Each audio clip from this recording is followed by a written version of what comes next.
लेकिन ए आने वाली नस्लों, ये तल्ख और चुभते हुए हकायक मैं तुम्हें महज डराने या मायूस करने के लिए नहीं बता रहा, बल्कि ये हमारे सोए हुए ज़मीर की वो दस्तक है जो काश हम वक्त रहते सुन सकें। अब भी सब कुछ खत्म नहीं हुआ अगर हम आज भी सच्चाई, मेहनत और ईमानदारी का दामन थाम लें।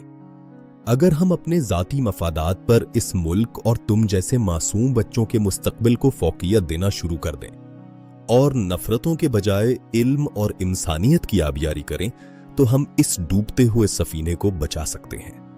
गैरतमंद कौमें अपने माजी की गलतियों से सबक सीख कर ही अपना मुस्तकबिल संवारती हैं।